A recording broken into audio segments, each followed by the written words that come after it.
పని చేయించే ప్రభుత్వంలో పనులు ఎలాగ చకచకా సాగుతాయో ఈ రోజు మన ప్రభుత్వం ఏర్పడిన నెల రోజుల్లోనే గత 5 సంవత్సరాలుగా పలాసకి ఒక్క చుక్క కూడా నీరు అందించలేని అప్పటి అసమర్థ ప్రభుత్వం వైసీపీ ప్రభుత్వం అప్పటి అసమర్థ మాజీ మంత్రి అప్పలరాజు గారు ఏ కబుర్లు చెప్పినా నెల రోజుల లోపల 5 సంవత్సరాల తర్వాత ఈ రోజు పలాస ప్రజలకి ముఖ్యంగా చెప్పాలంటే రైతులకి టేలెండ్కి నీరు అందించారు, వంశధార నీరు. దీనికి ప్రధాన కారకులైన తెలుగుదేశం పార్టీకి ముఖ్యంగా చంద్రబాబు నాయుడు గారికి ఇక మా జిల్లా మంత్రిగా మరియు ఇరిగేషన్ మీద ఒక శ్రద్ధ ఉండి వ్యవసాయ శాఖ మంత్రిగా ఉన్న అచ్చెన్నాయుడు గారికి, రామ్మోహన్ నాయుడు గారికి, అలాగే వారి తాలూకా ఆదేశాలతో చకచకా పనులను పూర్తి చేసి 5 సంవత్సరాలుగా నిర్లక్ష్యానికి గురైన కాలువల్ని జంగిల్ క్లియరెన్స్ చేసి మొత్తం చెత్త చెదారాలు తొలగించి వారం రోజుల క్రితం గొట్టా బ్యారేజ్ దగ్గర వదిలిన నీరుని ఈ రోజు ఉదయం పలాసకి తీసుకొచ్చిన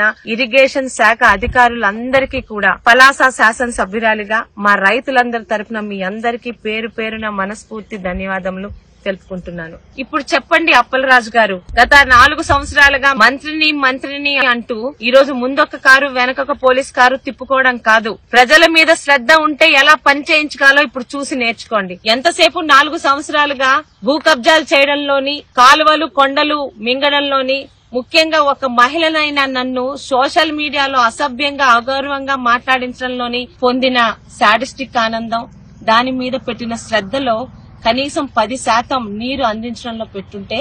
ఈ రోజు మీరు అంత ఘోరంగా ఓడిపోయి ఉండేవారు కాదు. ఈ రోజు 40,000 మెజార్టీతో ఒక ఆడపిల్లనైన నన్ను నమ్మి ప్రతి చేనుకి నీరు, ప్రతి చేతికి పని అని నేను చెప్పిన నినాదాన్ని మీద నమ్మకంతో నాకు ఓట్లేసి గెలిపించిన పలాస ప్రజలకు మీ ఆడపిల్లగా, మీ శాసనసభ్యురాలిగా మీకు చెప్పిన మాటని నేను ప్రమాణ స్వీకారం చేసిన నెల రోజుల లోపల పూర్తి చేసేలా నాకు సహాయ సహకారాలు అందించిన అచ్చెన్నాయుడు గారికి, జిల్లా ఇరిగేషన్ అధికారులకు,